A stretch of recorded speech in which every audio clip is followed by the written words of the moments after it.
Bueno, buenas tardes, jóvenes. ¿Se me está escuchando bien? A ver si me confirman.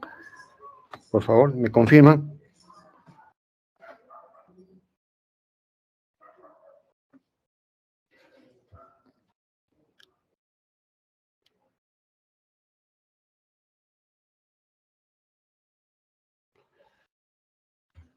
Buenas tardes, muy bien. Escuchando bien, ¿no? La presentación también está... ¿Se ve, no, muchachos? La presentación.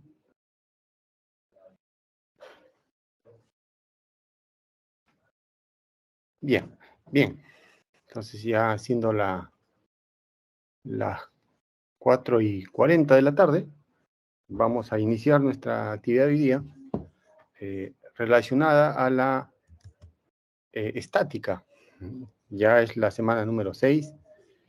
En esta semana lo que vamos a ver es las condiciones que debe cumplir un cuerpo, un sistema, para que se encuentre en equilibrio. Cuando hablamos de equilibrio, rápidamente se debe venir a la mente las fuerzas y el cambio de la velocidad, ¿no? Si hablamos de equilibrio, eso implica que no cambia el estado de movimiento, que el cuerpo no tiene aceleración, ¿cierto? Que el cuerpo no tenga aceleración implica de que el cuerpo pueda tener movimiento, pero ese movimiento tiene que ser sin aceleración, es decir, con una velocidad constante. Y también implica de que el cuerpo no rote, ¿no es cierto? Cuando rota, obviamente todo movimiento curvilíneo es un movimiento acelerado.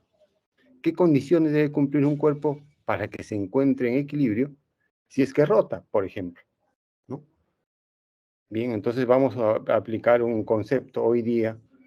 El concepto está relacionado a la capacidad que tiene la fuerza de hacer girar un cuerpo, un sistema, ¿no? Entonces, a esa capacidad que tiene la fuerza le vamos a denominar momento, o lo podemos determinar, medir con el momento o torque de una fuerza. ¿Bien? Entonces, vamos a analizar, ¿no es cierto? La primera condición para que un cuerpo esté en equilibrio, ¿no?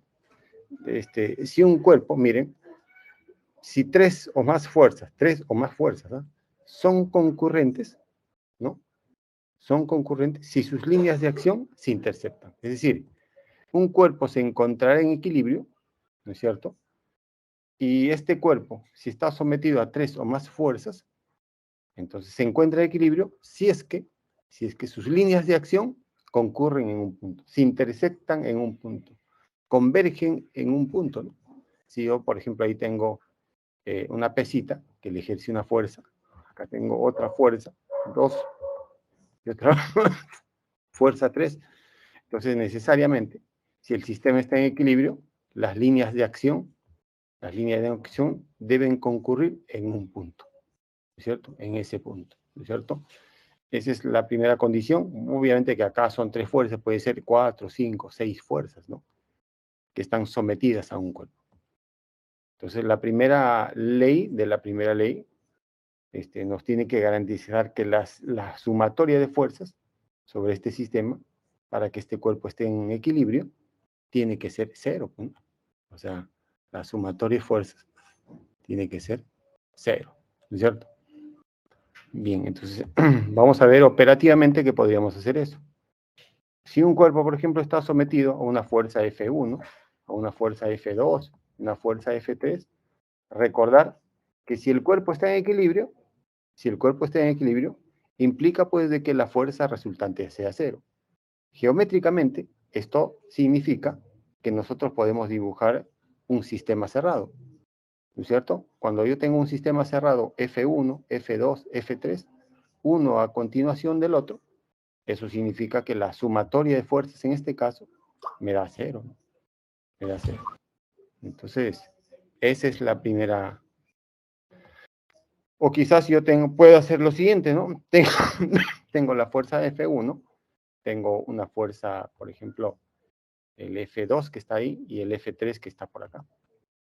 Entonces, si me dice, yo tengo 3 fuerzas, esas 3 fuerzas, entonces y me dicen que esas 3 fuerzas están aplicadas sobre un cuerpo o un sistema y el sistema está en equilibrio, eso significa que la sumatoria de fuerzas tiene que ser cero. En este caso, si yo dispongo así las fuerzas, entonces yo podría decir, muy bien, tanto F2 y F3, miren, F2 y F3, podría utilizar eso, me van a dar una resultante. Y la resultante de ese F2 y F3 necesariamente tiene que ser un vector opuesto o una fuerza opuesta en dirección opuesta al vector F1, ¿no? O a la fuerza F1, necesariamente. De tal forma que esta fuerza, esta que está acá, la amarilla y esta roja, deben ser dos fuerzas, ¿no?, de igual magnitud, pero con dirección opuesta. Esto es, la fuerza resultante tiene que ser cero, necesariamente. Otra forma podría ser analíticamente, ¿no? Es decir, nosotros podríamos descomponer las fuerzas F1, F2, F3 en el sistema de ejes cartesianos, ¿no? Si tengo acá, por ejemplo, voy a suponer que este sea F1, como está ahí, F2, por ejemplo, está acá, F3 está por acá. Entonces, la otra forma de garantizar de que la fuerza resultante sea cero sería descomponer F1 en sus dos componentes, tanto horizontal y vertical, ¿no es cierto? También hacer la descomposición de F2, ¿no?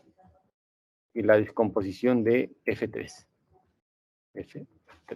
Entonces, acá para que el sistema esté en equilibrio, necesariamente, solamente vamos a trabajar ya con sus componentes, ya esto no nos va a interesar. Entonces, necesariamente, esta fuerza que está acá, F1X, debe ser igual a este de acá, al F3X y al F2X, ¿no? Necesariamente tienen que ser igual operacionalmente, ¿no? Operacionalmente. O sea, la sumatoria de este de acá más este de acá, en magnitud, tiene que ser igual que esta, ¿no? Tiene que tener la misma magnitud. De igual forma, verticalmente, F3, perdón, el F3Y, este de acá, debe ser igual a la sumatoria, estamos hablando de magnitudes, de este que está acá, a este que está acá, ¿no? Para que se cancelen operacionalmente y la resultante me dé cero. En síntesis, podríamos decir que la sumatoria de todas las fuerzas en el eje X debemos garantizar de que sea cero. De igual forma que la sumatoria de las fuerzas en el eje Y también tenga que ser igual a cero, para que el sistema esté en equilibrio. Notar que podemos utilizar este método, entonces, este de acá y este de acá. En general, el método analítico es el método más general, es el más general. El método A, este que está acá, A.1, por ejemplo, este que está acá, eso generalmente vamos a utilizarlo cuando dos fuerzas forman un ángulo recto y se conoce un ángulo que está por acá, ¿no? Un ángulo agudo, ¿no? Generalmente cuando nosotros con las fuerzas podríamos formar un triángulo notable, ¿no?, conocido. Vamos a ver cómo eso lo aplicamos a los problemas, ¿no? Un detalle, un concepto importante también es que si la masa de un cuerpo sólido, ¿no?, está distribuido uniformemente, por ejemplo, una regla, una tabla que en general tiene una distribución uniforme, ¿no?, a través de todo su volumen, esto es, su densidad es constante. Si yo agarro, ¿no?, un pedacito, es como que si yo tuviera una cuchara, cuando me dicen una cuchara, ¿y qué pasaría si la cuchara se rompe, ¿no? Entonces, una de las partes tiene una densidad y la otra parte tiene igual densidad, ¿no es cierto? Entonces, cuando yo tengo eso significa pues de que la cuchara ha sido distribuida uniformemente, ¿no? O sea, tiene la misma densidad. O una regla, por ejemplo, un pedacito de una regla tiene la misma densidad que toda la regla completa, ¿no? Una distribución uniforme, decimos, ¿no? Entonces, cuando sucede eso, vamos a decir que el cuerpo es homogéneo, ¿ya? Miren, un punto de un cuerpo macroscópico, por ejemplo, una pelota, un cubo, etcétera, donde parece concentrarse el peso en general, ¿no?, se llama centro de gravedad. Por ejemplo, ahí yo tengo una esfera, su centro, ese peso parece concentrarse en el punto medio, ¿no?, de la pelota. Entonces, a ese es el centro de gravedad, ¿no? Un cubo, por ejemplo, igual, ¿no? Ese G sería su centro de gravedad. Ahí está acá.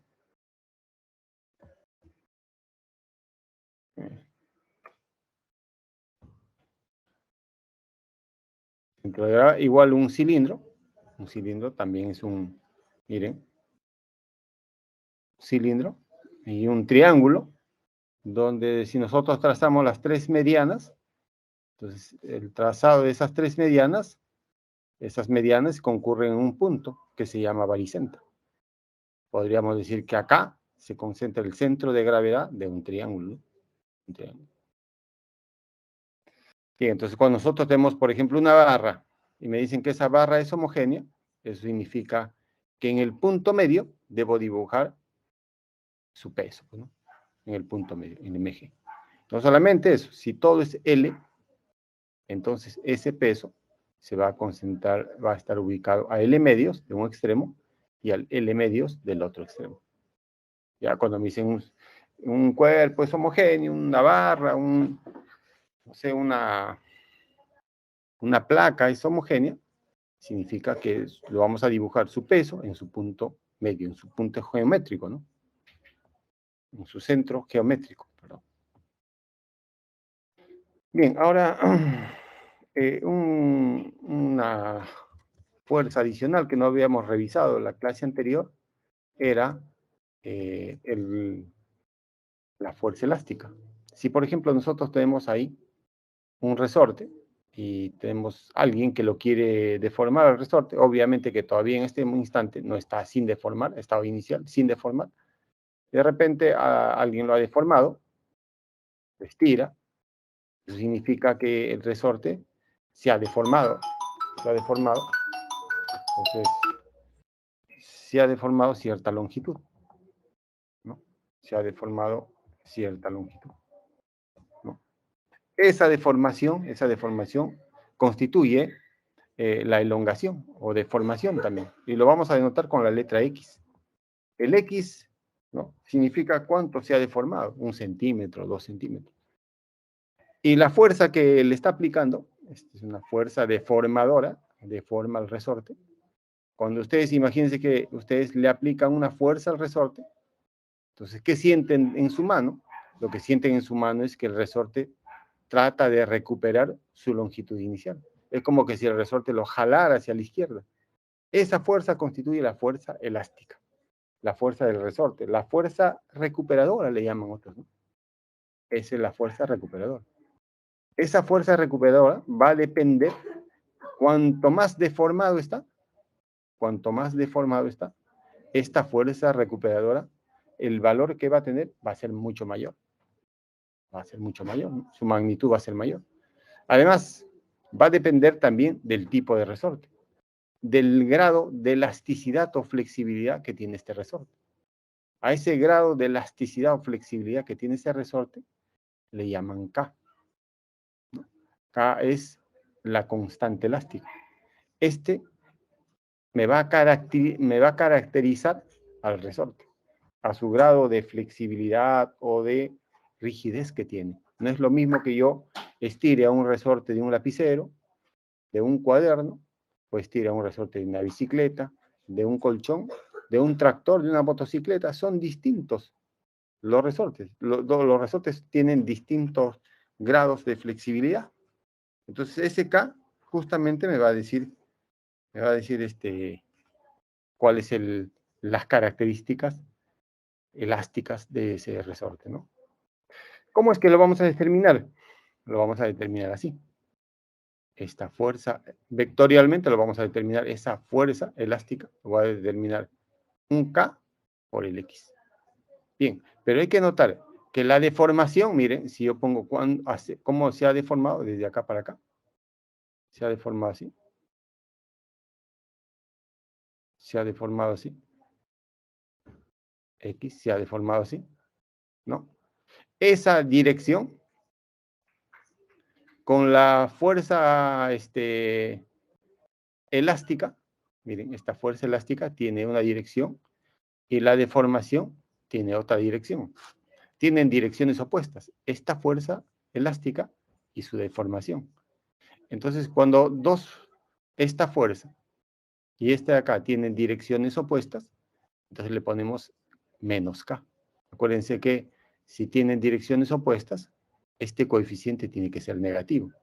Si esta fuerza elástica tiene la misma dirección que la deformación, este coeficiente tiene que ser positivo. Esto es la fuerza elástica. Vectorialmente, ¿no?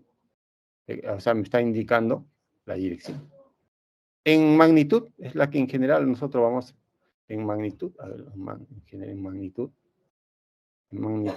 lo que vamos a hacer es lo siguiente, que la fuerza elástica, como que si yo le sacara valor absoluto, ¿no? A todo, su magnitud va a ser K por X. Ya sin considerar la dirección, pues, ¿no? Sin considerar, como está acá. Miren. Está acá. ¿Ya? Bien, entonces, algunas observaciones importantes. De acuerdo al principio de acción y reacción, miren, esa fuerza recuperadora, es decir, la fuerza del resorte, tiene dirección opuesta a la fuerza deformadora, claro que sí. Y esa fuerza recuperadora, vectorialmente lo podemos expresar así, ¿no? Podemos expresar así. Y eso constituye la ley de Hooke. Acá el negativo me indica la oposición a la deformación, o sea, la fuerza tiene una dirección opuesta a la deformación.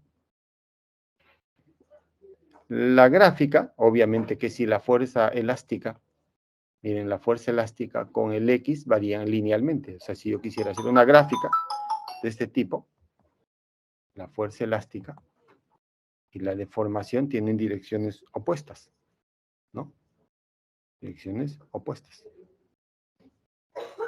Ahora, miren, si yo quisiera hacer esta gráfica, veo de que esta fuerza elástica y este X varían linealmente.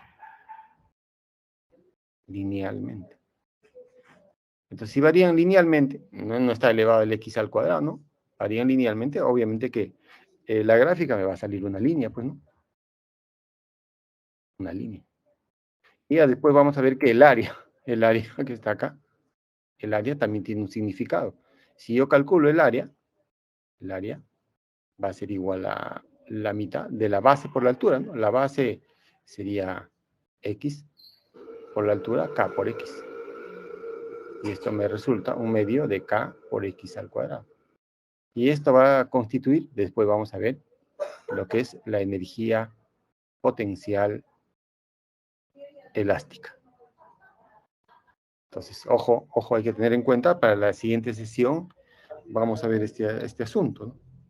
Que es igual a la energía potencial elástica. ¿No? Elástica. Entonces, vamos a ver la siguiente presentación. Ahora vamos a ver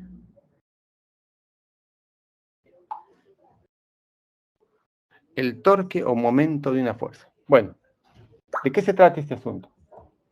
Miren, este torque o momento simplemente va a ser una cantidad vectorial, o sea, tiene dirección, que indica el efecto de rotación que produce una fuerza, ¿no? O sea, por ejemplo, si ustedes tienen una puerta, ¿no? Todos los días interactúan con la puerta, y al final,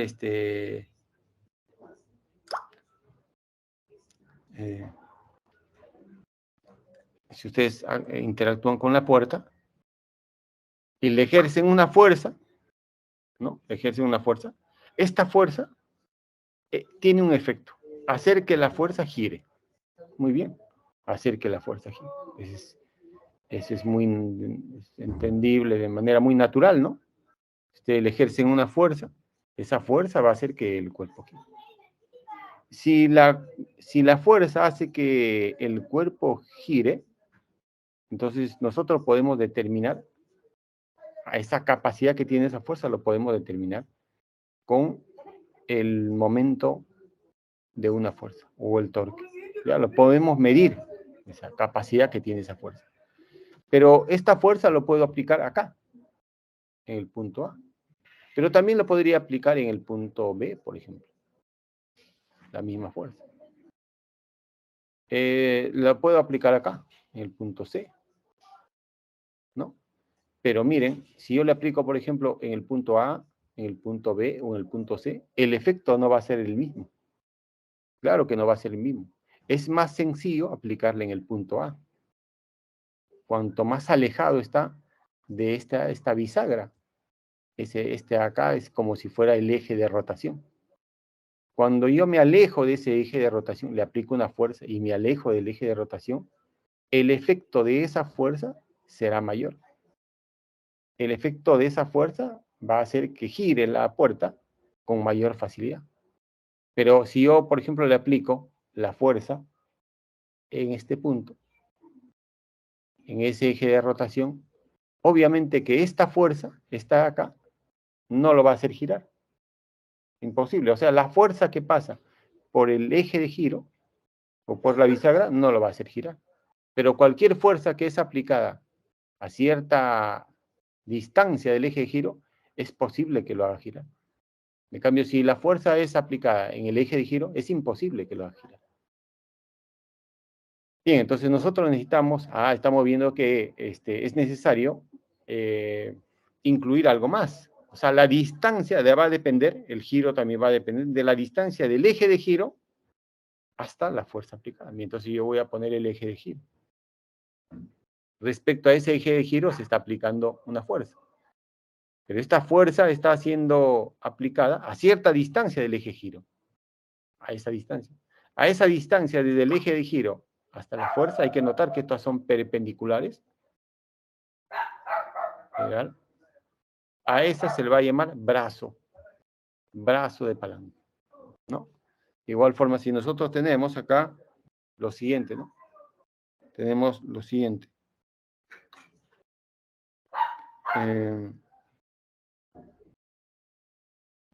Si tenemos una llave, por ejemplo, y le aplicamos una fuerza, miren, queremos hacerlo girar, le aplicamos una fuerza, miren, la distancia de ese, acá sería el eje de giro, ¿no? Acá sería el eje de giro, ¿no? La distancia, cuanto más yo me aleje de ese eje de giro, la fuerza que se aplique va a tener más capacidad, el efecto va a ser mayor de hacerlo girar.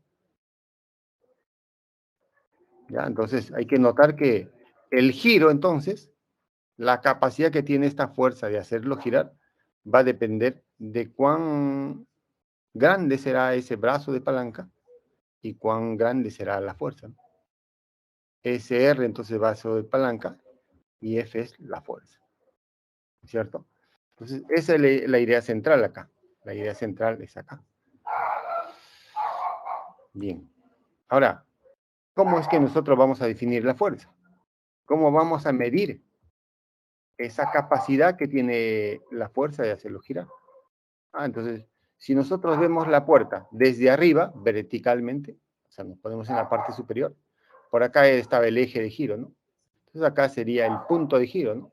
Si lo veo desde arriba de la puerta, de arriba para abajo, entonces, ¿cómo voy a definir? Si yo le aplico una fuerza acá, entonces yo digo, muy bien, acá en primer lugar debo trazar el brazo de palanca, o sea, desde el punto de giro hasta la fuerza. Una cierta distancia, lo voy a poner acá, brazo de palanca. Bien, entonces, ¿cómo lo voy a definir? Esa fuerza, miren, esa fuerza forma cierto ángulo con ese brazo de palanca, cierto ángulo teta. Bien, entonces, si yo tengo ese ángulo teta y tengo la fuerza, puedo descomponer la magnitud de esa fuerza en dos. Así, miren. Una fuerza es paralela al brazo de palanca y otra que es perpendicular al brazo de palanca. Y podría notar un detalle importante acá. Entonces, esa fuerza F, esta de acá, ya no vale, esta de acá no vale. Entonces yo digo, esta fuerza, miren, esta fuerza, tiene dos componentes. Esta F coseno, cuyo efecto, el efecto, no es hacerlo girar. Miren, si ustedes jalan, le aplican esta fuerza F coseno, no lo va a hacer girar. Porque miren, si yo prolongo, va a pasar por el punto de giro. Toda fuerza que pasa por el punto de giro no lo hace girar, no tiene la capacidad de hacerlo girar. Entonces esta no vale, no sirve para nuestro análisis. La que sí va a tener, digamos, efecto sobre el giro de la puerta es el F seno. Entonces, ¿cómo se define entonces? Vamos a definir entonces el torque como la fuerza perpendicular, que en este caso es F seno, por el brazo. Ustedes se preguntarán, ¿perpendicular a quién? Perpendicular al brazo de palanca. Al brazo de palanca. Esa es la definición. ¿Cómo vamos a determinar nosotros? Y entonces esto lo puedo poner F seno de teta por R. ¿Ya?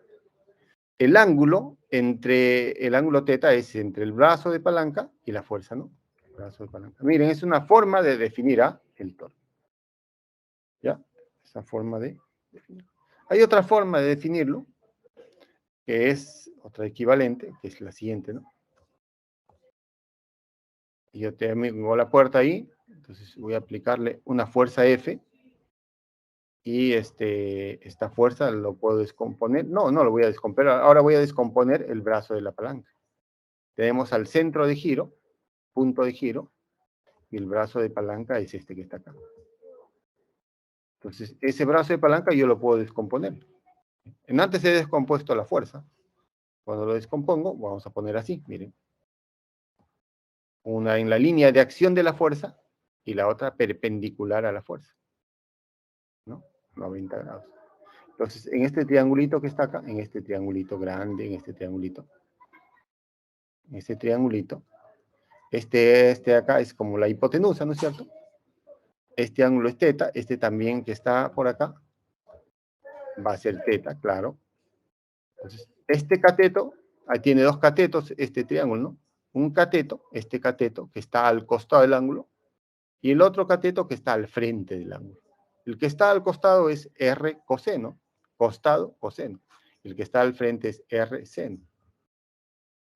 Entonces, otra forma de definirlo, va a ser así. La fuerza F, ¿por quién? Por el brazo perpendicular. ¿A quién? El brazo perpendicular a la fuerza, o sea, el RC. O sea, que me da la misma ecuación del caso anterior, ¿cierto? Es la misma. Entonces, hay dos. Entonces, a veces en algunos problemas va a ser necesario descomponer la fuerza, ¿no? Y en otras, descomponer el brazo de la palanca, ¿no? Cualquiera de los. Pero en ambos casos, el torque lo vamos a medir F por R, ¿no? La magnitud de F por R, la magnitud del brazo, por el seno del ángulo que forman tanto el brazo y la fuerza. ¿Ya? Tanto el brazo y la fuerza. Pues ahora, si el brazo de palanca, si nosotros le aplicamos una fuerza, justamente, por el centro de giro, es decir, el brazo de palanca es 0, no hay giro, pues no. No hay giro. Si la fuerza es perpendicular a la fuerza, si la fuerza es perpendicular al brazo, pues ya sabemos, ¿no? Si acá, torque es F, R, seno de teta.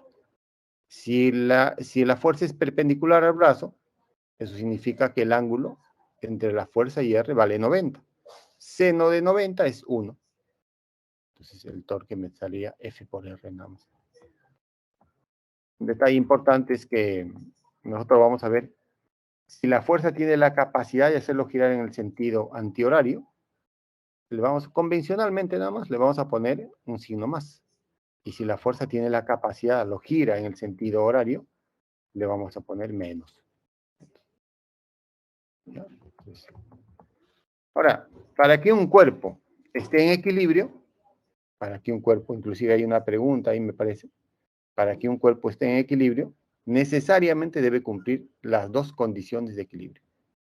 La primera condición de equilibrio nos va a garantizar de que el cuerpo no se traslade, ¿no?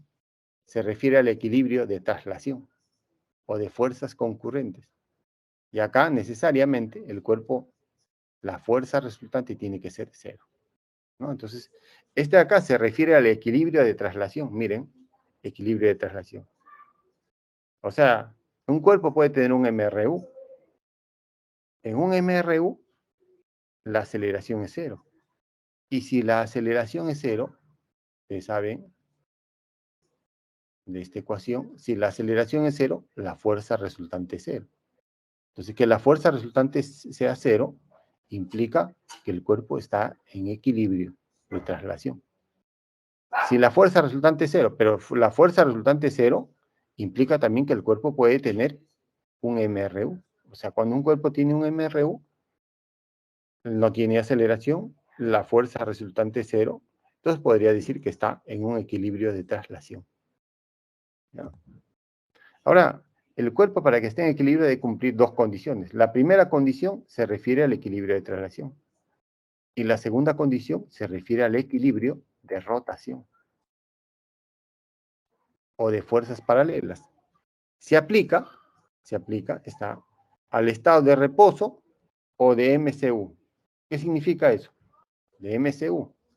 Cuando un cuerpo tiene un MCU, recordar un cuerpo tiene un MCU, entonces hay que recordar eso. Obviamente, MCU, su rapidez es constante, por ejemplo, 2 metros por segundo, 2 metros por su rapidez siempre es constante. Su velocidad está cambiando, su rapidez es constante. Entonces acá lo que sucede es de que en este movimiento, en un MCU, recordar, la fuerza resultante es una fuerza central, es una fuerza centrípeta, ¿no? No tiene una componente, esta fuerza resultante no tiene una componente tangencial, porque recordar que la fuerza tangencial es la responsable de cambiar la rapidez de un cuerpo. En un MCU estamos hablando, ¿no? La rapidez, en este caso. Pero en un MCU su rapidez no cambia. Si su rapidez no cambia, entonces no tiene aceleración tangencial. Si no tiene aceleración tangencial, la fuerza tangencial también es cero. La única fuerza que actúa en un MCU es la fuerza centrípeta. Es la fuerza centrípeta. Entonces, cuando tiene un MCU, podríamos decir que ese cuerpo está en un equilibrio de rotación. Está en un equilibrio de rotación. Bueno, no sé si tienen alguna pregunta, algo que quieran que repita. ¿Mm? Algo, o es todo claro para comenzar a hacer los ejercicios. A ver qué dicen, muchachos. Sí, alguna pregunta, algo que me haya quedado claro, para empezar a hacer los ejercicios, ¿no?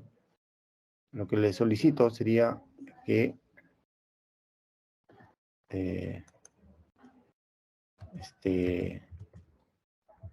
ustedes puedan agarrar su lapicero, ¿no? Su lapicero, su hoja de papel para comenzar a resolver los ejercicios, ¿no? Conjuntamente. Bien, entonces vamos a ver, vamos a empezar con el primer ejercicio. Voy a presentarles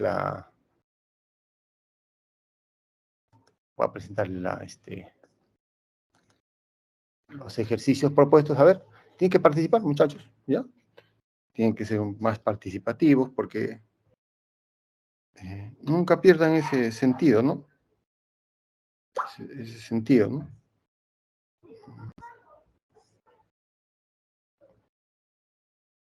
Bien, entonces vamos a ver.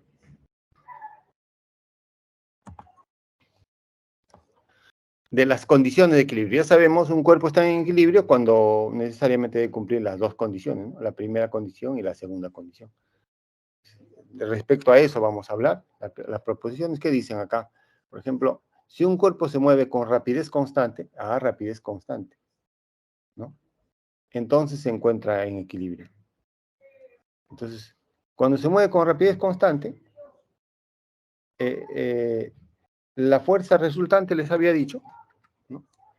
En el caso del MRU, por ejemplo, MRU, su rapidez es constante. Y su velocidad también es constante, ¿no? En el MRU, velocidad constante. Pero en un MCU, también tiene rapidez constante. Tiene rapidez constante, ¿no? Entonces, en general, si tiene rapidez constante, este de acá tiene rapidez constante. Y la fuerza resultante en un MCU, es una fuerza central, una fuerza centrípeta. Entonces, si tiene fuerza resultante sobre este de acá, tiene una fuerza resultante, si bien es cierto, tiene un equilibrio de traslación, sí, tiene un equilibrio de traslación, pero no tiene un equilibrio de rotación, porque acá en el MRU la fuerza resultante es cero, pero en el MCU la fuerza resultante es diferente de cero, porque hay una fuerza centrípeta que no se compensa con nadie, ¿no? Entonces, para que tenga un equilibrio en general, para que esta proposición sea verdadera, necesariamente tiene que cumplir las dos condiciones, ¿no? Las dos condiciones. O sea, debe tener, en el MCU, el móvil puede tener rapidez tangencial y angular constantes, claro, pero existe una fuerza resultante. Existe una fuerza resultante diferente de cero, ¿no? Diferente de cero. ¿Ya? Entonces, en un movimiento curvilíneo,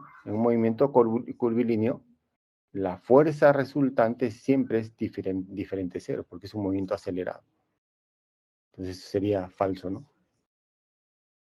Si la fuerza resultante sobre un cuerpo es nula, ¿eso qué significa? Ah, muy bien. Entonces, necesariamente se encuentra en equilibrio. Ah, miren, si la fuerza resultante es nula, entonces, para que se encuentre en equilibrio, debe cumplir las dos condiciones, ¿no? Uno, que la fuerza resultante sea nula, pero también la otra, que la sumatoria de torques, o sea, que el cuerpo, acá, me garantiza que el cuerpo no se traslade aceleradamente. Y el otro, que la segunda condición, que la sumatoria de torques sea igual a cero. Entonces, acá solamente me están diciendo si la fuerza resultante sobre un cuerpo es nula. O sea, solamente me están dando está cumpliendo la primera condición. Entonces dice necesariamente se encuentra en equilibrio, pero el equilibrio exige estas dos, ¿no? Que la sumatoria de fuerzas sea cero y la sumatoria de torques sea cero. Esas dos cosas. Entonces, esa proposición es parcialmente correcta, pero no es correcta, ¿no? En general.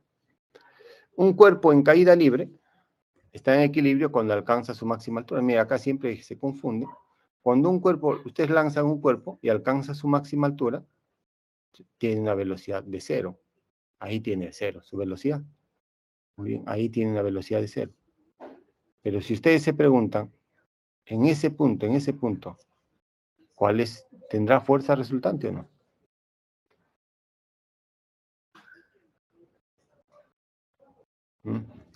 ¿Cuál es la fuerza resultante ahí? Acá sí tiene fuerza resultante, ¿no? En ese punto, justo en ese instante, cuando su velocidad es cero, actúa la fuerza de su peso, ¿no? Peso, mg.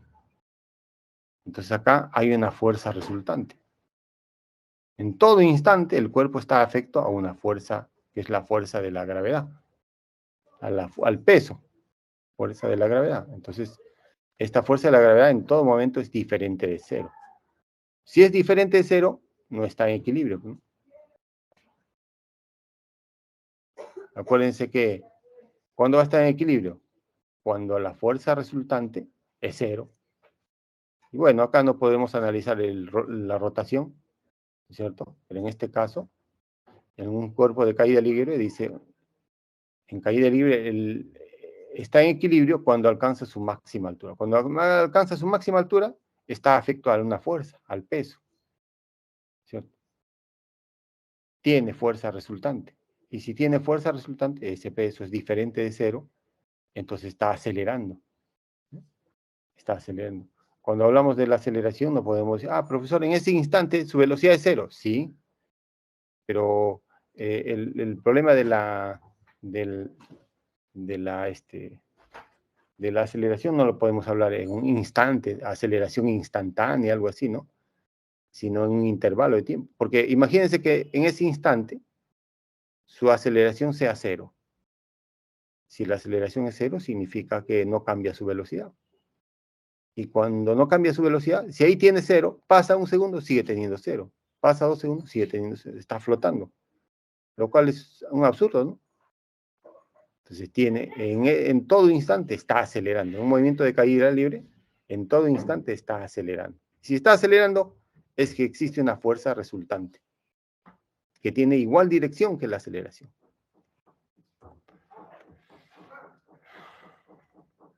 Bien. Bueno, sobre el cuerpo siempre actúa el mg, ¿no?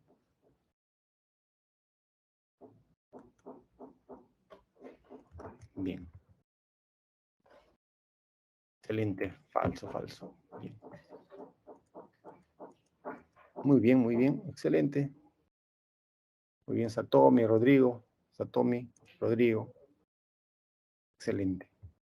¿Hay que participar? No hay, la idea es de que si nos equivocamos, estamos aprendiendo.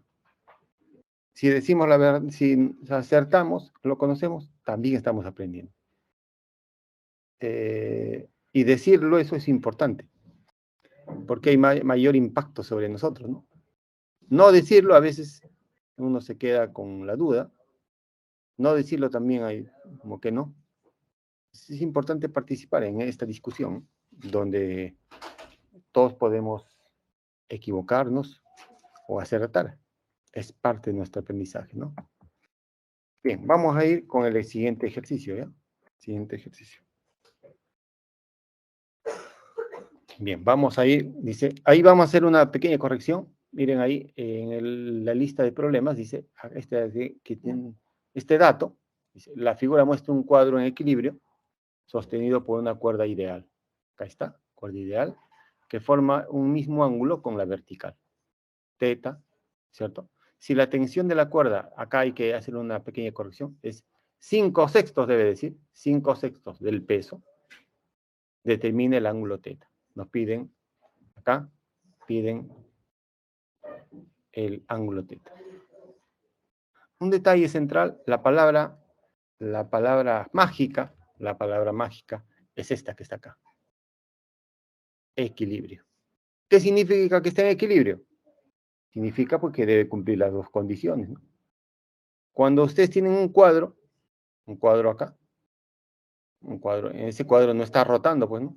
No tiene ni siquiera pizcas, está rotando, ¿no? Está en reposo el cuadro, como se muestra. Está siendo sostenido por dos cuerdas. Entonces nosotros lo que tenemos que hacer es, si está en equilibrio, entonces vamos a descubrir, porque hay fuerzas sobre el cuerpo, y esas fuerzas deben equilibrarse, pues, ¿no? Entonces, analizando solamente a las fuerzas, vamos a determinar el valor de teta. Entonces, el primer paso siempre para este tipo de ejercicios, en estática, en dinámica, primer paso, siempre es graficar las fuerzas. Las fuerzas. ¿Qué fuerzas actúan sobre el cuadro? Entonces, en primer lugar, yo veo que este cuadro es como que si ustedes fueran el cuadro y ustedes se preguntan, ¿con quién estoy interactuando? En primer lugar, el cuadro está interactuando con la Tierra y la Tierra le ejerce una fuerza, ¿no es cierto? Ese es el peso, pues, ¿no? Ese es el peso. Ahí está. ¿Con quién más está interactuando el cuadro? Con la cuerda. Con la cuerda. La cuerda es ajena a él.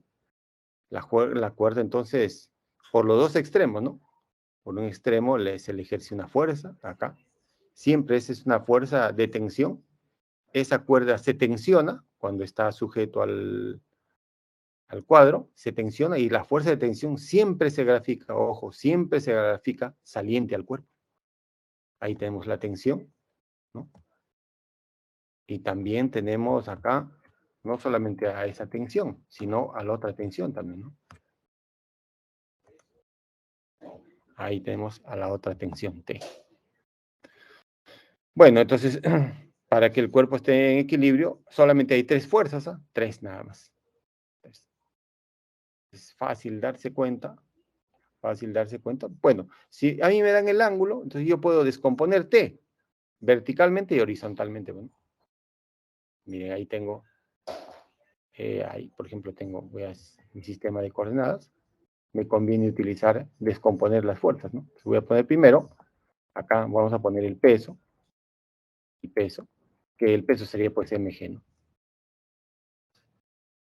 Después tendría que dibujar las dos tensiones, una tensión por acá y la otra tensión por acá. Bueno, hay que notar que este acá, este angulito que está por acá, este angulito, sería teta, pues, ¿no? Teta. Este teta y el otro es teta, ¿no? O sea, la vertical y la tensión forman teta. Entonces, este angulito, la vertical, ojo, este angulito es teta, ¿verdad? Y este también va a ser teta. Teta. Entonces, yo tengo, este sería 90 menos teta, y este sería teta, pues, teta. Entonces, este de acá, esta tensión tiene dos componentes. Una componente que está al costado del ángulo, que es esta, y la otra que está al frente. El que está al costado sería T coseno. Pues. Acá el teta, T coseno. Igual en el otro caso, el otro es T seno. Igual en el otro caso. Este es el ángulo, el cateto que está al costado es T coseno, y el otro es T seno. Una vez que hemos hecho eso, vamos a hacer la descomposición. Miren, esta de acá y esta de acá se van a equilibrar, ¿no? Se van a equilibrar, se van a cancelar. Y luego voy a decir esta fuerza vertical con esta otra fuerza vertical, la suma de estas dos me va a dar, pero ese era todo, ese es todo el ejercicio, ¿no? Vamos a poner la primera ley, 2 veces T coseno menos B doble, menos el MG va a ser igual a 0. Es lo mismo, ¿no? 2 veces TMG, T coseno, va a ser igual a B doble, ¿no? Ahora voy a poner coseno, es igual a, coseno de teta es B doble sobre 2T. ¿Qué más podemos poner? Me dice B doble, acá es MG, ¿no?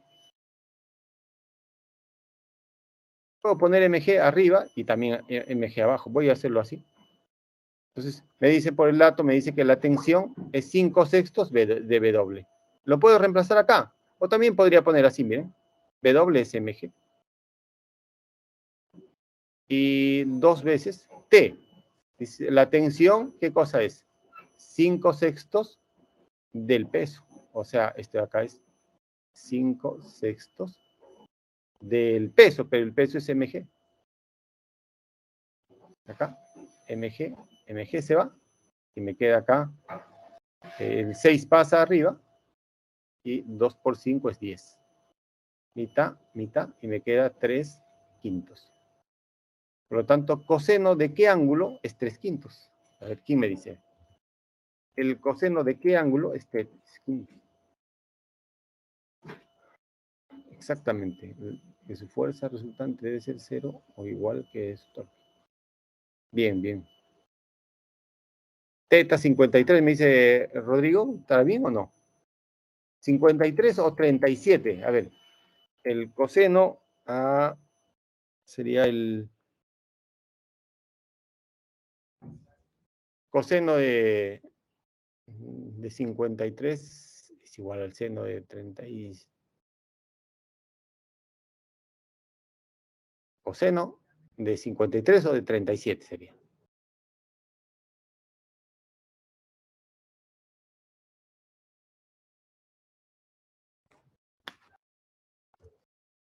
53, ya, 53.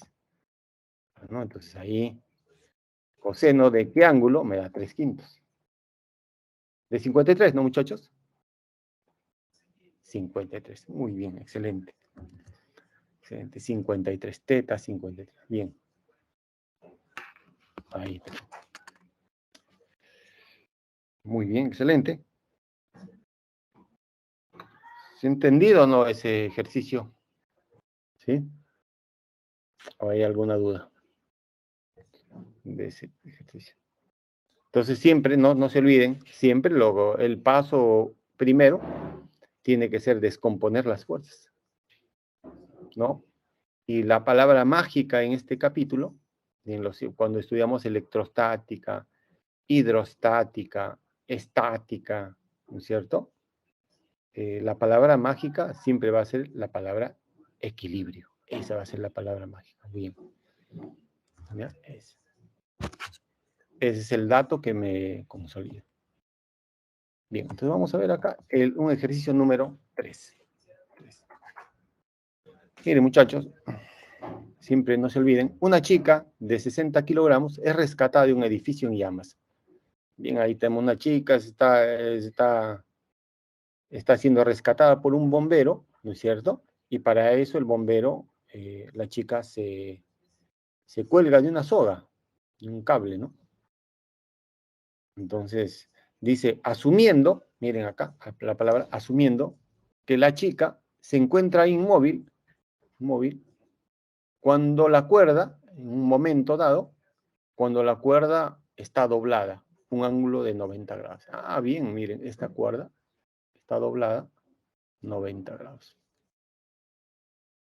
Se encuentra inmóvil. Entonces, cuando se encuentra inmóvil en ese punto, en ese intervalo de tiempo, cuando se encuentra inmóvil, entonces, ¿cuál será la fuerza resultante? Si se encuentra inmóvil, la fuerza resultante no puede ser diferente de cero. No puede, porque si fuera diferente de cero, estuviera acelerando, estuviera cambiando su movimiento.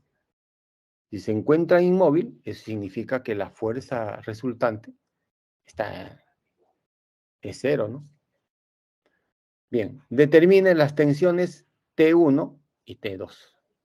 Bien, entonces acá en la gráfica, acá está T1 y la tensión T sub 2. Esa es la que me están pidiendo. Entonces, vamos a ver acá. 90 grados están formando ese ángulo. Y el ángulo θ vale 30 grados. Como dato me están dando que vale 30 grados. Entonces, ¿qué podría hacer yo? Entonces, yo digo, acá tenemos una tensión 1, tensión 2, paso 1, no se olviden el paso 1. Una vez que ya hemos escuchado la palabra mágica, dibujamos las fuerzas, ¿no? Hay una tensión 1, una tensión 2. La chica está interactuando una tensión 1 y una tensión 2, en realidad. Y también con la Tierra, ¿no? La Tierra también le está jalando. Nadie se salva de la Tierra. ¿Con quién más? Ella no está apoyada en la superficie, por lo tanto no debo dibujar la fuerza normal o la fuerza de contacto entre la superficie y la persona. Solamente hay 3 fuerzas. Y cuando tengo 3 fuerzas, en general digo, no siempre, cuando tengo 3 fuerzas y veo de que 2 de ellas forman 90 grados, puedo generar un triángulo equilátero, un triángulo notable. Es más, a mí me están dando ese ángulo, ¿no? 30. Vamos a ver. ¿Puedo hacer la descomposición? O puedo formar un triángulo notable. Miren, vamos a ver. Yo tengo, por ejemplo, ahí el MG,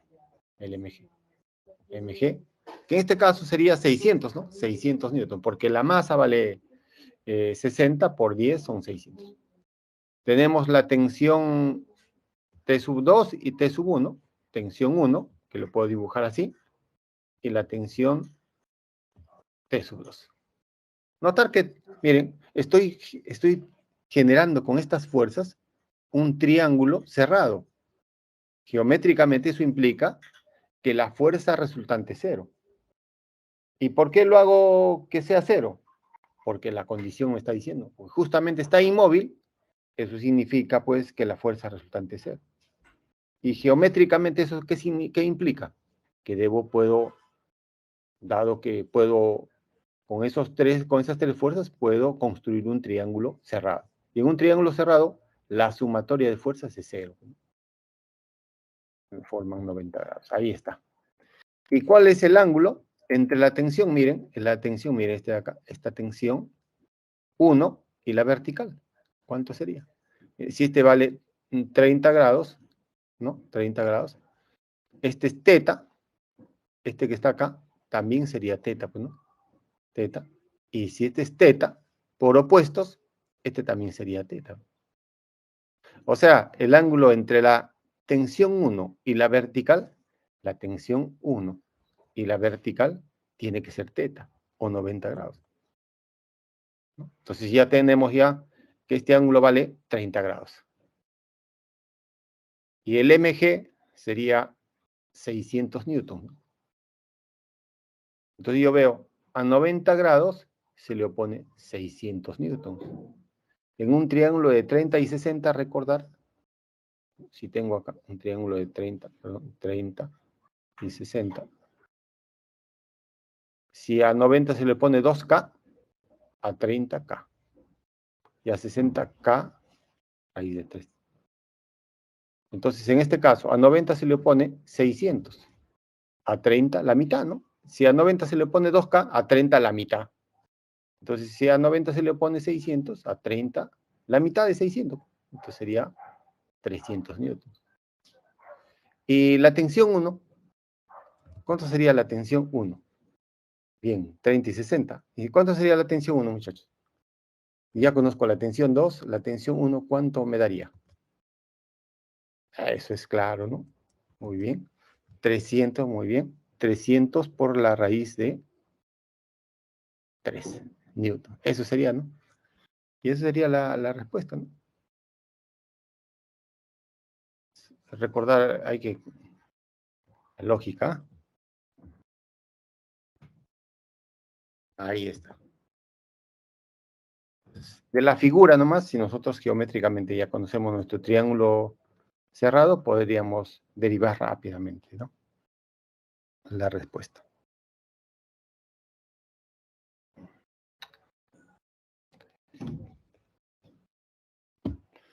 Bien, ¿alguna pregunta de esto? ¿Algo? La C dice, la C. Bien, la C, correcto. Muy bien, vamos entonces con el ejemplo número 4. Ejemplo número 4, miren acá. Dice, un obrero desea mover una caja desea mover, no es que lo mueve, ¿no? Desea mover, ¿no? Una caja de 50 kilogramos sobre una superficie horizontal rugosa. Ah, ya, miren, ese dato central acá, la palabra mágica. No necesariamente les tiene que estar diciendo en equilibrio, ¿no? Desea moverlo, por ejemplo, es una forma de decirlo, ¿no? Que no se mueve, pues, ¿no?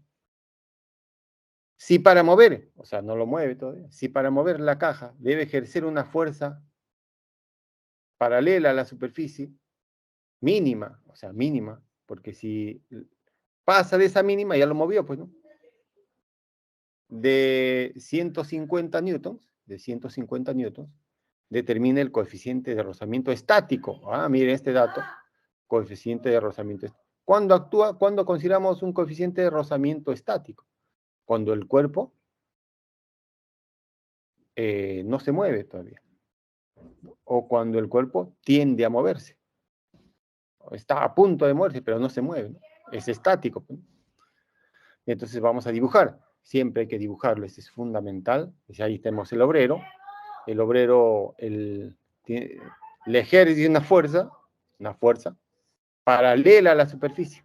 Miren acá, si tenemos acá esto, paralela a la superficie.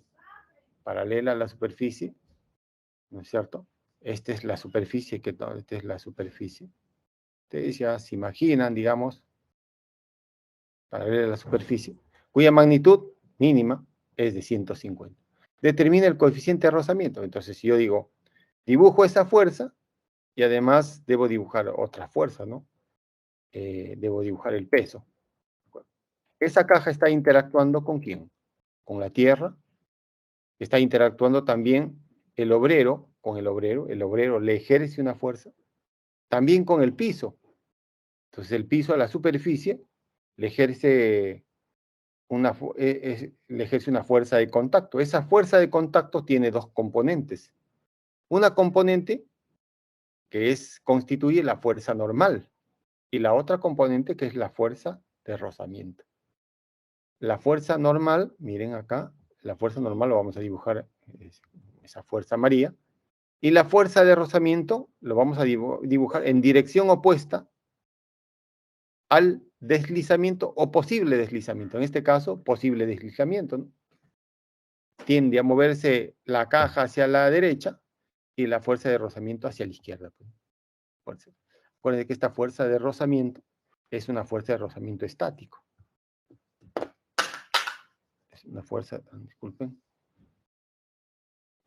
una fuerza de rozamiento estático, que esto va a ser coeficiente de rozamiento estático por la normal. Bien, entonces, ¿qué hacemos ahí? Con esos datos, lo que hacemos es, esta es una fuerza mínima, esta fuerza mínima, que vale 150 newtons. Entonces, justamente con esta fuerza, ¿cierto? Con esta fuerza, es una fuerza mínima, porque más allá de esta fuerza ya lo mueve. Entonces, como es mínima, esta fuerza de rozamiento estático alcanza su máximo valor, pues, ¿no?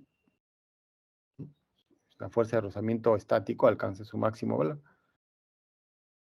Y este también tiene que ser, ¿cuánto? Necesariamente 150 newtons, ¿no? Porque acuérdense que la fuerza de rozamiento estático es variable. Es variable, ¿no? Y esta fórmula obedece a la fuerza de rozamiento estático máximo, que es máximo, ¿no? Porque la fuerza de rozamiento estático cambia, varía. Llega a un punto máximo, cuando ya está a punto de moverse. Cuando está a punto de moverse, ahí recién se le escribe esta fórmula. Bien, entonces, la masa y el mg, esto valdría pues, ¿cuánto? M vale 50, sería 500 newtons. Y la fuerza normal también tendría que tener la misma magnitud, ¿no? 500 newtons, para que los dos se equilibren. Entonces me están a mí pidiendo cuál es el coeficiente de rozamiento. Entonces nosotros decimos lo siguiente, ¿no? Decimos, coeficiente de rozamiento estático por la normal, esto sería 150. Entonces decimos coeficiente de rozamiento estático. La normal tendría que ser 500, ¿no? De la gráfica nomás. 150. 0, 0 por acá. Quinta, 3. Quinta, 10. Coeficiente de rozamiento estático sería 3 sobre 10. Ese sería, ¿no? Ese sería 3 sobre 10. ¿Sería cuánto me daría, muchachos? A ver. ¿Cuánto me saldría? Sería 0,3. 0,3. Eso es. 0,3. 0,3. Bien. Ese sería. Miren, miren, yo quiero que noten algo. Si ustedes grafican, si ustedes leen el ejercicio y lo grafican, prácticamente ya lo han resuelto.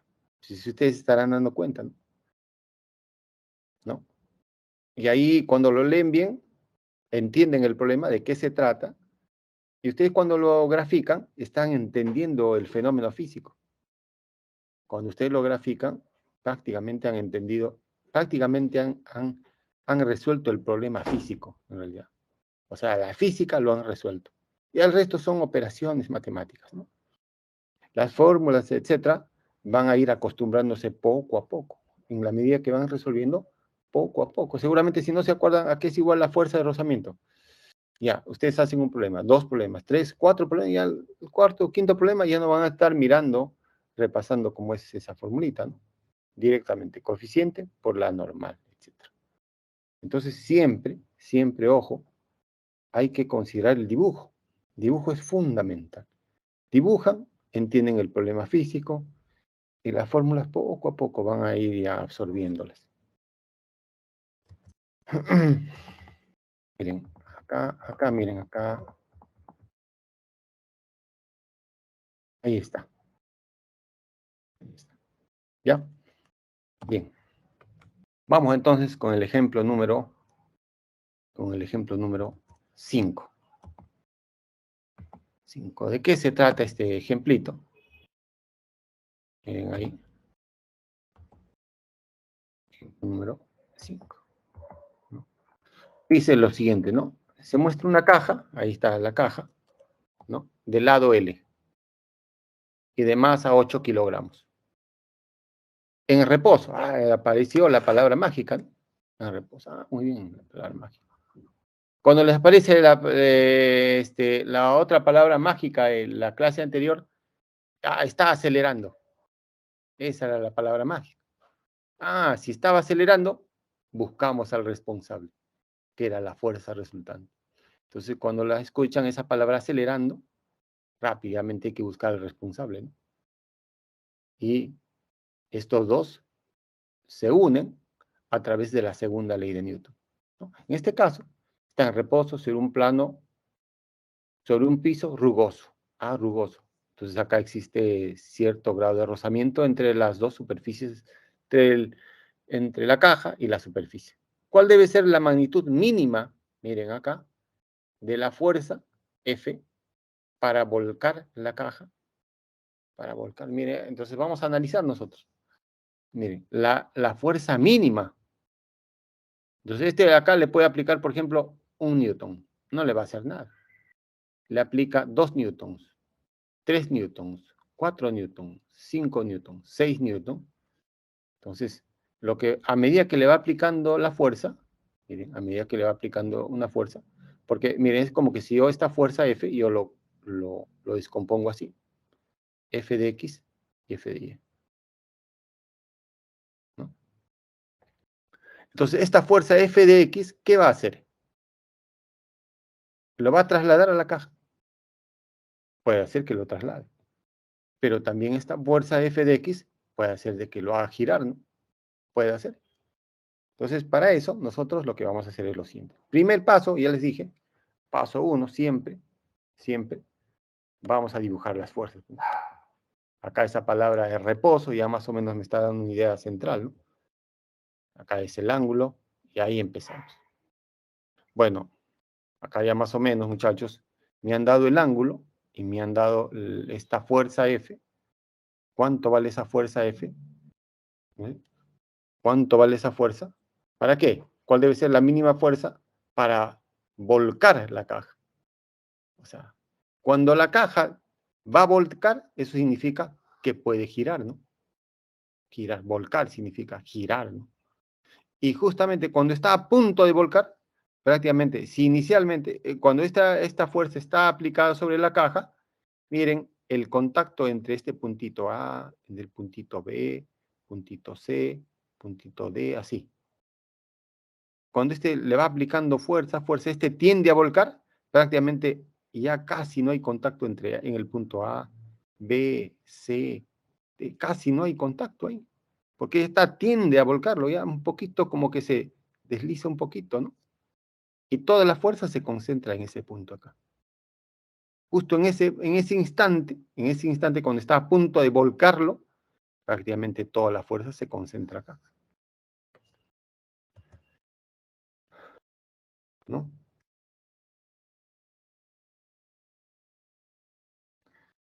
Ya, ahí, a ver, Rodrigo, ¿a qué problema te estás refiriendo? ¿Al problema número 4 o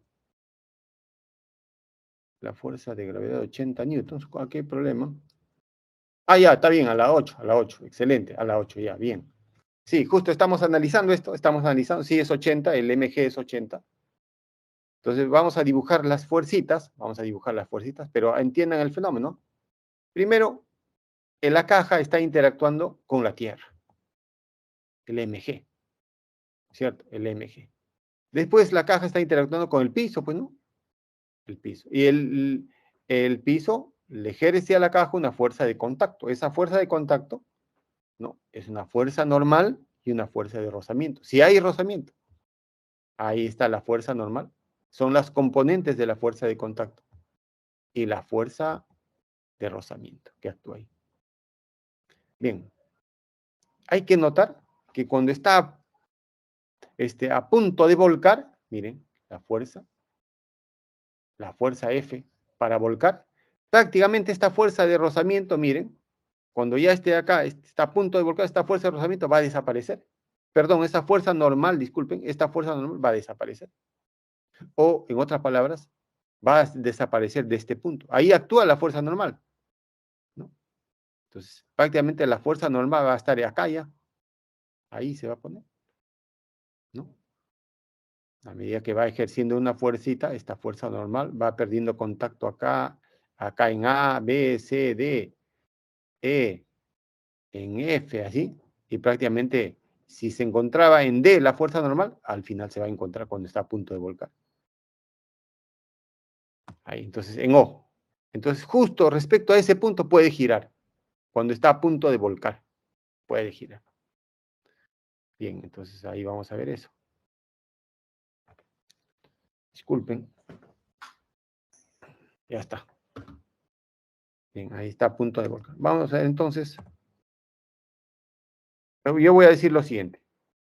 Como están hablando de giro, de volcar, etcétera, vamos a aplicar la segunda condición de equilibrio, ¿no? Entonces, esa fuerza mg lo va a querer hacer girar. Miren, es como que si ustedes olvídense de todo, todas las demás fuerzas. Este mg, si solamente actuara esta mg y el punto de giro, ¿no? El papel de esta fuerza de mg haría hacerlo girar. En torno a ese centro de giro lo haría girar en el sentido antihorario, ¿no? Entonces, ¿qué más? Esta fuerza normal, después vamos a considerar, miren, puedo hacerlo así. Esa fuerza normal lo quiere hacer girar en el sentido horario. Acuérdense que esa fuerza normal, cuando está a punto de volcar, va a desaparecer, van a darse cuenta de ese detalle. La fuerza F, esa fuerza F lo vamos a descomponer en dos. Una fuerza que tiene una componente, y de esta componente que está acá, esa componente que pasa por el centro, este de acá, pasa por el centro de giro, este de acá, este no va a tender, el efecto este no va a ser hacerlo girar, por lo tanto su torque va a ser cero, no lo va a hacer girar. En cambio, el efecto de este de acá, sí, ese de acá, ese sí lo puede hacer girar en este sentido, horario. Este de acá sí lo puede hacer girar en el sentido horario.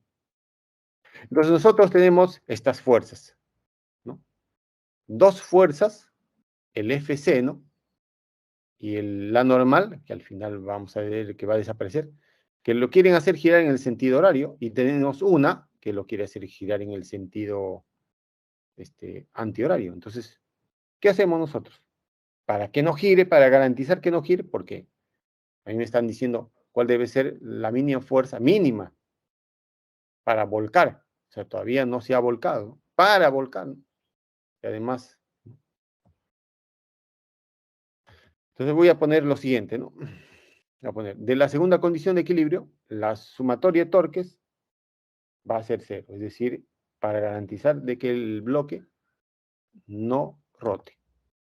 Entonces, ¿cómo va a ser eso, muchachos? Va a ser así. Va a ser, en primer lugar, el mg, acuérdense que el torque es igual a ¿qué? Fuerza por el desplazamiento, por el brazo, ¿no? El brazo no va a ser desde acá, desde O, hasta la fuerza, no. Acuérdense que es perpendicular, ¿no? O sea, si yo digo, esta es la fuerza, y acá que sea la distancia que está acá, ¿no? Cuando ustedes dicen, ¿cuánto es la distancia desde el punto O hasta esta recta? Ustedes no van a decir esta o esta, no. Siempre es la perpendicular, acuérdense. Entonces, por eso es que esta fuerza se prolonga, para que la distancia sea esta, pues, ¿no? La perpendicular. Esta será la distancia. Y este L medios, ¿no? O sea, sería la fuerza, con su signo lo ponemos, positivo, por la distancia. Después de esta fuerza FC, ¿no? FC, ¿no? Por la distancia al punto O. Le pongo negativo porque va en el sentido horario. La distancia del O hasta esta fuerza es L. Es L, acá está. Ahora el N también es negativo por L medios. Miren acá. Entonces ahora tengo la mitad de mg, Seno de 53 es 4/5 de F. Todos los L se van, L se van, menos la mitad de la normal. Miren, acá viene el detalle importante. Acá viene el detalle importante. Entonces, acá simplemente esto de acá lo he despejado. Lo he despejado. Lo he despejado. Y acá, bueno, acá viene el detalle importante. Acá. Acá, ¿qué dice? La fuerza depende de N. Miren acá. Mg menos N. Menos N. Entonces, cuando la caja, ¿cuál debe ser la mínima? Fuerza, la mínima. La magnitud esta es mínima. Para que F pueda volcar a la caja. ¿Qué sucede? Cuando este F actúa, ¿no? La mínima que debe ser, ¿cuándo será? Será pues cuando prácticamente toda de acá, esta fuercita acá, esta fuerza normal, se traslade acá en este punto, ¿no? ¿Sí o no? Será mínima cuando F será mínima cuando N se haga 0, ¿no? Claro, porque miren, imagínense que N valga 1 y esto valga 10, por ejemplo. Sería 10 menos 1. Si N vale 2, sería 10 menos 2, 8. ¿Cierto? No 2, 8. Entonces, si este N vale 3, etc. ¿Cuál debe ser el mínimo valor? El mínimo debe ser cuando N tiene que ser 0, pues, ¿no? La idea es eliminarlo de acá, 0, porque F es mínima.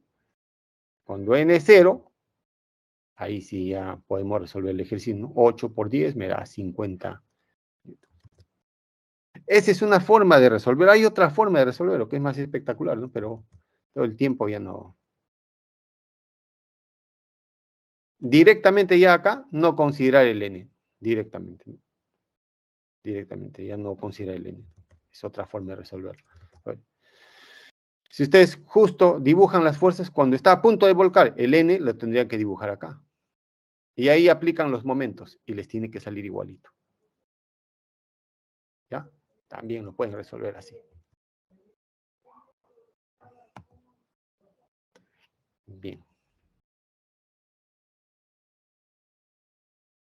Bien, vamos entonces con el ejemplo número 6, muchachos, 6. Dice lo siguiente, el ejemplo número 6 dice lo siguiente. Dice, ¿no? La figura muestra una pelota de básquet, ¿no? De radio 12 centímetros, miren, 12 centímetros, y cuya masa es 600 gramos. Bueno, son las características de una pelota de básquet, ¿no? Apoyada sobre un bloque rectangular. Determine la magnitud del torque. Ah, me piden la magnitud del torque. O sea, el efecto, la medida del efecto de una fuerza, ¿no? Producida por el peso respecto al punto. Entonces, miren, acá tengo lo siguiente. Tengo eso. Y entonces, ¿yo qué hago? Me dicen que este es 2R. R vale 12 centímetros. ¿Eh? R vale 12 centímetros. Sería, si es 12, sería 2 por R, sería 24. 24 entre 5, creo que es 4,8, ¿no? A ver si me confirman, sería, porque este lo podemos multiplicar por 2, sería 10, 4R, 4 por 4,8. Bueno, 4,8. El radio vale 12. Ah, miren. Lo primero que tenemos que dibujar, la pelota está en reposo, pues, ¿no? La pelota está en reposo. Ahí no se está moviendo, ¿no? La pelota está en reposo, entonces debo dibujar las fuerzas. El MG, también debo dibujar la fuerza normal, ¿no? Bien. En el punto O también hay fuerza, ¿no? Giro. Miren, acá miren, ya no voy a dibujar, acá podría dibujar la fuerza normal también, claro, para formalizar el ejercicio. Y acá la fuerza, acá hay una fuerza también, en el punto A hay una fuerza. Pero acá lo que me están pidiendo, el torque producido por mg respecto a O. Nada más. Entonces el torque va a ser mg, ¿por quién? Por la distancia. Nada más. La distancia sería Si yo prolongo el MG, la distancia siempre es la perpendicular, esta que está acá. Pero de acá hasta acá hay 4,8 centímetros. Toda esta distancia, ¿cuánto vale? Toda esa distancia vale 12. Si todo eso vale 12, sería 12 menos 4,8. ¿Sería cuánto? 12 menos 4,8. Vamos a ponerle R, bueno, acá miren. O también podríamos ponerlo así, ¿eh? Si todo este 2R quintos, hasta acá es 2R quintos. Todo esto de acá, desde acá hasta acá, tiene que ser R, pues no. Todo esto de acá tiene que ser R. 2R quintos, ¿más cuánto me da R? Sería pues 3R quintos, ¿no? Porque si digamos 3R quintos más 2R quintos sería 3R más 2R, 5R. Sobre 5 me da R todo, 3R quintos. Bien. Este R lo puedo poner así, ¿no? Lo puedo poner como 5 por R quintos. Miren. 5 por R quintos. ¿Lo puedo poner así? Claro. Este que está acá sería 3 por R quintos. Ustedes se darán cuenta, en un triángulo de 3, 4 y 5, ¿no? Y este de acá sería 4 por R quintos. También lo puedo poner así, muchachos, una vez. En vez de estar... es otra forma, ¿no? De ponerlo, otra forma. Entonces acá ya sé, pues, ¿no? El torque de MG sería M 600 gramos. Ah, bien, 600 gramos. Sería 0,6 en kilogramos. ¿Por G? Por 10. Por la distancia, 4, la distancia sería 4 R quintos, ¿no? 4 quintos de R, de 12. Ojo que este de acá está en centímetros, ¿no? Está en centímetros, 12 centímetros, ¿no? ¿Ya? El otro sí está en newtons, kilogramos, etc., ¿no? Entonces acá me daría 6. Todo esto me da 6.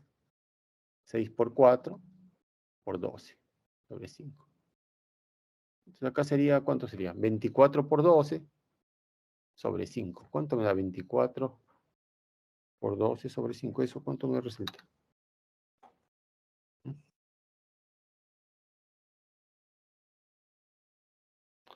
24 por 12. Entonces sería así, 57,6. Miren, acá, todo esto de acá, este MG está en newtons, ¿ah? Newtons, pero esta distancia está en centímetros. Ahí van a hacer una pequeña corrección, ¿ya? En sus alternativas aparece newton por metro, dice. Newton metro, acá debe decir newton centímetro. Debe decir newton centímetro. Bien, bien. Ahí está, newton centímetro. Bien, sí, Rodrigo, es exactamente. 4,8 newton centímetro. Eso debe haber en sus claves, aparece newton metro, ¿no? Debe de ser newton centímetro, ¿ya? Todas las claves tienen que ser newton centímetro, newton centímetro. Bien. Ustedes lo pueden resolver de otra forma. Podrían ya, yo lo he estado resolviendo, digamos, ya le he estado calculando ya esta distancia, ¿no? 4,8, el otro, etcétera, ¿no? Lo he estado resolviendo así. Vamos entonces al ejemplo número 7. 7. Dice, una escalera homogénea, tenemos la escalera homogénea, ¿no? O sea, la escalera homogénea y uniforme, miren, homogénea y uniforme. ¿Qué significa homogénea? Significa que su centro de gravedad debe ubicarse en el punto medio. Si toda esta escalera tiene una longitud L, su centro de gravedad se debe ubicar en el punto L medio, ¿no? Justo ahí. Tiene 30 kilogramos, bueno, es la masa de una escalera y longitud L. Descansa, dice. Ya, acá está la palabra mágica, descansa, ¿no? No está acelerando nada. Sobre una pared vertical lisa. Ah, ¿qué significa lisa? Lisa significa, pues, que en la fuerza de contacto con esta pared lisa, esta fuerza de contacto tiene dos componentes. Una que es la fuerza normal y otra es la fuerza de rozamiento. Si es lisa, la fuerza de rozamiento no lo dibujamos, es lisa, ¿no? Y una superficie horizontal rugosa. Acá sí, en la horizontal sí debemos dibujar las dos componentes. Dice, determine la fuerza de reacción en la pared vertical. O sea, la fuerza de reacción simplemente sería la fuerza normal en esta pared. Vean el ángulo, 30 grados. Bueno, entonces debo dibujar ahí, en primer lugar, la escalera. Se preguntan, ¿con quién estoy interactuando? Uno con el peso, la tierra, ¿no? El peso, la tierra, que se ubica en el punto medio porque es una escalera homogénea, ¿no es cierto? Además, debo dibujar, la escalera también está interactuando con la pared eh, horizontal. Entonces acá debe actuar las dos componentes, la normal y también la fuerza de rozamiento. La escalera, ¿hacia dónde tiende a irse? Debido a que la fuerza vertical, en esta acá en la pared vertical, le ejerce una fuerza horizontal hacia la izquierda, entonces la escalera, hay una componente que lo está llevando trata de llevarlo hacia la izquierda, entonces la fuerza de rozamiento se opone esencialmente a eso, al posible deslizamiento. Esta sería la fuerza de rozamiento. Y acá la fuerza normal 2. A mí no, lo que nos están pidiendo calcular es N2. Eso nos está pidiendo calcular. Una vez que hemos dibujado esas fuerzas, ¿qué podríamos hacer? Ya rápidamente podríamos igualar, ¿no? Este N1, por ejemplo, tiene igual magnitud que mg. Y que este N2 tiene igual magnitud que esta fuerza de rozamiento.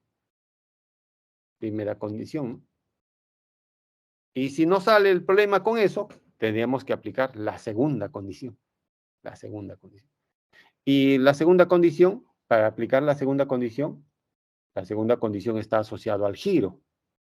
Entonces, la pregunta es, ¿dónde colocamos el centro de giro? Ah, ¿puedo colocarlo acá? ¿Puedo colocarlo acá? ¿O puedo colocarlo acá? Donde concurren las fuerzas, esencialmente, se ubica. Entonces, ¿dónde se coloca? Esencialmente, muchachos, se coloca en el punto donde concurren la mayor cantidad de fuerzas, o las fuerzas desconocidas. Ese es el truco, ¿ya? Se ubica el centro de giro en el punto donde concurren más fuerzas o las fuerzas desconocidas. ¿Ya? El centro de giro, ahí lo colocamos. También es evidente, ¿no? ¿Dónde puede girar? Una escalera, ¿dónde puede girar? No va a girar pues acá, ¿no? En este punto. En el centro tampoco, ¿no? Generalmente en el piso, ¿no? Bueno, vamos a ver entonces. Entonces, respecto a ese giro, a ese centro de giro, si ubico acá el giro, este MG lo hará girar en el sentido horario y N2 lo hará girar en el sentido antihorario. Pero si yo no quiero que gire, entonces la sumatoria de torques, miren acá, vamos a calcular la distancia, ¿no? Por ejemplo, SN2, la fuerza N2 respecto al centro de giro, ¿cuánto sería? Si esto es L, el ángulo es teta, miren, el ángulo es teta, acá toda esta distancia, acuérdense, todo este de acá, todo este es L, el ángulo es 30 grados, entonces este sería L seno de teta. Bien, seno de teta. Ahora, la distancia entre el MG y el centro de giro sería, este es L medios, ¿no? L medios, ¿no es cierto? Entonces acá, ¿cuánto sería? L medios por el coseno de teta, ¿no? Tiene esta componente y la otra componente. La componente que está al costado sería L medios coseno de teta. Vamos a ver de la segunda condición, simplemente vamos a hacer eso, ¿no? La segunda condición sería, ahí está, el MG por la distancia, ¿no? El MG sería por la distancia L medios coseno. Positivo, ¿no es cierto? MG coseno. Mire, acá le han puesto negativo, ¿no? Pero acá puede ser negativo y el otro sí positivo. El otro sí positivo. Y al final igual va a ser, ¿no? Igual, porque se van a igualar igual. Y el N2 por L seno de teta. Seno de teta. Acá, como les decía, se va a igualar, ¿no? A mí me están pidiendo cuánto vale N2. Bueno, entonces ya conocemos el ángulo, seno de 37 grados, coseno de 37. La masa vale 30 y G vale 10. Ahí está. Bueno, ya son operaciones que podemos hacer.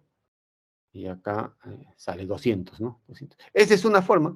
Esa es una forma de resolverlo. Hay otras formas también, podemos resolverlo.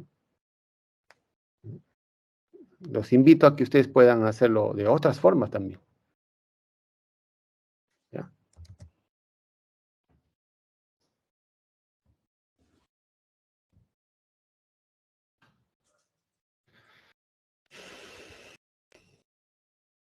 Bien, vamos entonces con el ejemplo número 8. Bueno, la figura muestra una tuerca. Miren acá, una tuerca, una recontra tuerca, una grande, le han sacado una foto muy grande, ¿no? Tuerca hexagonal, ustedes saben que si es hexagonal, entonces todos sus lados son iguales, ¿no? Está formada por 6 triángulos equiláteros, ¿no? Figuras, ¿no? Es empujado por una fuerza F paralela al plano horizontal. Ah, muy bien, F. Rugoso, dice. Ah, rugoso.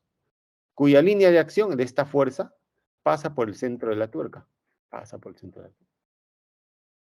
¿Cuál debe ser el valor del coeficiente de rozamiento? ¿Cuál debe ser el valor del coeficiente de rozamiento estático? Ah, estático. Ah, si es estático, entonces la tuerca no va a estar en movimiento, ¿no? Para que la tuerca no rote. Ah, ya, para que la tuerca no rote. Vamos a ver. Entonces, primero ya sabemos, dibujamos las fuerzas, ¿no? Entonces yo digo, ah, muy bien, entonces esta tuerca está interactuando con la Tierra, MG. Ah, también hay un contacto, ¿no? Entre la superficie y la tuerca, entonces debe haber dos componentes. Una componente que se oponga, la fuerza de rozamiento, y la otra componente que es la normal, ¿no? Que es la normal. La normal. Miren, acá sí está, en este dibujo, si ustedes se dan cuenta, ¿por qué creen que la fuerza normal no está dibujada acá? Si me dicen eso es porque ya son unos monstruos en física y además, aunque yo lo he repetido también, esa fuerza, ¿no? Excelente. ¿Por qué creen que la fuerza normal está dibujada ahí, no está dibujada al medio? Y está en el dato, ¿no? Dice una tuerca. ¿Cuál debe ser el valor del coeficiente de rozamiento estático para que la tuerca no rote? No rote. Entonces me están pidiendo el coeficiente de rozamiento estático. Este tiene que ser máximo, pues no, máximo. Siempre el máximo es el que tiene la fórmula. Acuérdense que la fuerza de rozamiento es variable. El que es máximo es el que tiene la fórmula, coeficiente de rozamiento por la normal. Entonces, esta fuerza lo que va a hacer es tratar de deslizarlo. Al no poder deslizarlo debido a la fuerza de rozamiento estático, va a tratar de hacerlo girar, pues. Justamente, como este toma su máximo valor, entonces esta fuerza, si es máximo, eso significa como trata de hacerlo girar, este punto de contacto van a estar ya prácticamente, casi no van a tener contacto entre estos, ¿no? Entonces la fuerza normal se irá trasladando acá. Justo en ese instante, cuando la fuerza normal, todo se concentra acá, la normal está acá, significa que está a punto ya, prácticamente es como que si estuviera en el aire acá en el punto A, B, C, así, ¿no? Todo se traslada. Si ustedes leen cuál debe ser el valor del coeficiente de rozamiento para que la tuerca no rote. Bien, esa es la idea central acá.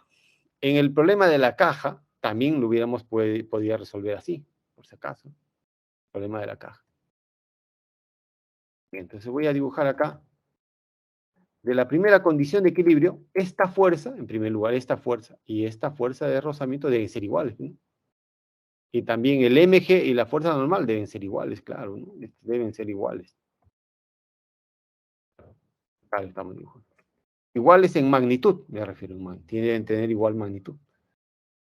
Una vez que hemos hecho eso, como con eso no lo podemos resolver, pedimos ayuda a la segunda condición de equilibrio. Entonces, ya hoy acá son operaciones nada más. Este F es coeficiente de rozamiento, este de acá sería igual a la fuerza de rozamiento, ¿no? Coeficiente por la fuerza normal, pero la fuerza normal es mg, y se ha puesto acá, mg. ¿No? Ahora vamos a pedir ayuda a la segunda condición de equilibrio, pero la segunda condición de equilibrio te pide como requisito, te dice, muy bien, tú para que me apliques, debes colocar en primer lugar dónde va a ser tu centro de giro. Y entonces el centro de giro respecto a este punto, ¿no? Respecto a este punto, puede girar la tuerca, ¿no? Cuando yo le aplico una fuerza, puede girar acá. Entonces, respecto a ese punto de giro, esta fuerza F lo va a hacer girar, lo quiere hacer girar en el sentido horario. ¿Qué más? El mg lo quiere hacer girar en el sentido antihorario, ¿no?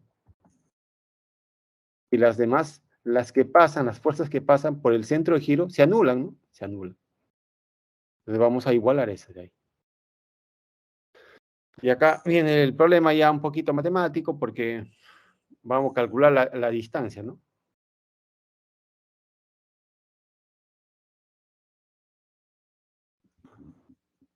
No sé qué ha pasado.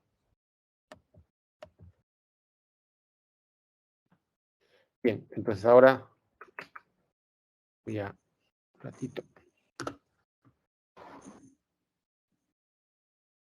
borrar esto. Ya. Entonces ahora vendría el detalle, ¿no? La distancia entre F y el centro de giro, entre el MG y el centro de giro. Recordar lo siguiente, ¿no? Que si es un hexágono, ¿no? Un hexágono, todos los lados son iguales, ¿no? Si este es L, también es L, L, todos son L, ¿no? La distancia de la fuerza F a lo sería esta que está acá, miren. Esto sería 60, 60, todos son 60 grados. Entonces, si esto de acá es L, esa distancia que está acá, esa distancia sería L raíz de 3, L medio raíz de 3. ¿Cierto? O sea, sería el torque de esta fuerza sería F por L medio raíz de 3. Ahora el MG está en el punto medio, acuérdense que este sería 30 grados, 30 grados. ¿No? Este es L, este sería L medio. ¿No? Ya está, con eso ya está resuelto, miren. De la segunda condición, F por L raíz de 3 sobre 2, acá está, por su distancia, debe ser igual a mg por L medios. Acá L con L se va. Entonces, me están pidiendo esta fuerza F es coeficiente por mg. Coeficiente por mg por la raíz de 3, porque este 2 también se va, ¿no? Por la raíz. Este F es coeficiente por mg, por la raíz de 3, ¿no? Entonces ahora mg, y acá el coeficiente sería 1 sobre raíz de 3. Raíz de 3. Bueno, esos serían los problemas. Esos serían los problemas asociados a esta semana. ¿Ya? Y les voy a compartir ahora. Voy a compartir. Les voy a compartir, claro, la culpa. Les voy a compartir, muchachos, la lista de ejercicios de. Caramba, disculpen.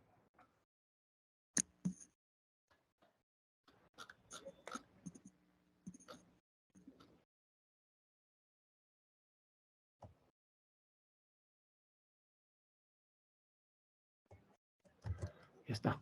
A ver si le toman captura de pantalla los ejercicios propuestos. ¿Ya?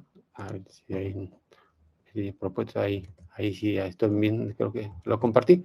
Bueno, este es entonces el problema número 1. Problema número 1. A 9 le han puesto, ¿no? No le han hecho el cambio. Ya, este sería el 1, ¿no? No sé si a ustedes les aparece lo mismo. 1, problema 1. Ya, vamos con el problema número 2. 2, ese es el problema número 2.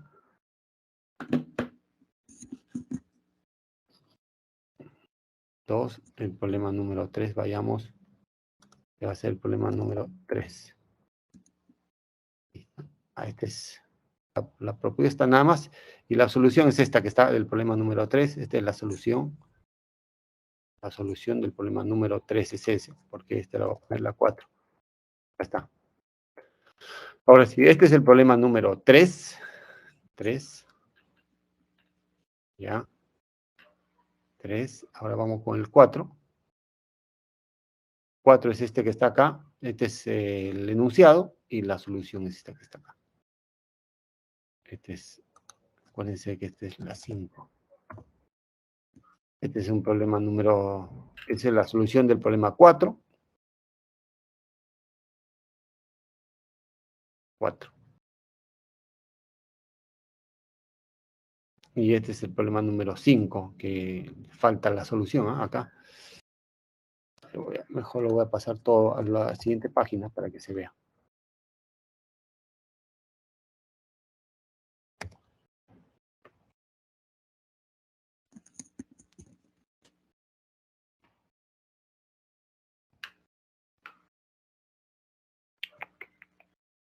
Bueno, entonces lo voy a pasar esto acá.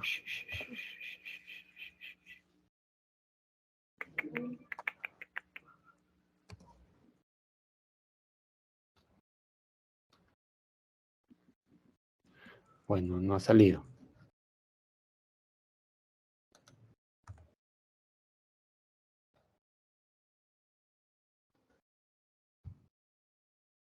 Ya, ahora sí.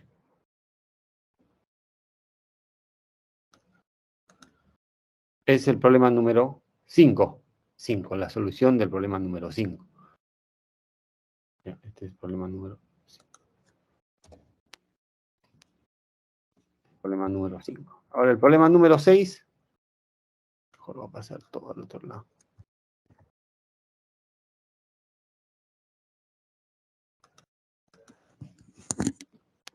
Este es el problema número 6. La solución del problema número 6 es este, ¿ya?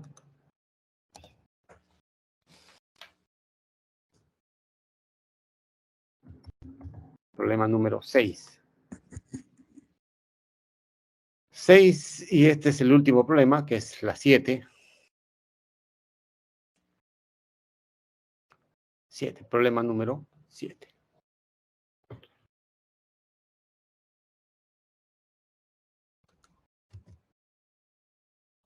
Bien, entonces esos serían los problemas, muchachos. Entonces, con eso, con eso culminamos esta sesión número 6. Listo. Ya, jovencitos. Y ya nos vemos entonces la siguiente semana. Ya, sigan estudiando, sigan teniendo ese espíritu juvenil, entusiasta. Va a haber cosas que no vamos a poder hacer, pero hay que hacer todo lo que está a nuestro alcance, ¿no? ¿Por qué? Listo. No. Ya, muchachos, entonces un abrazo. Ya nos vemos. Cuídense.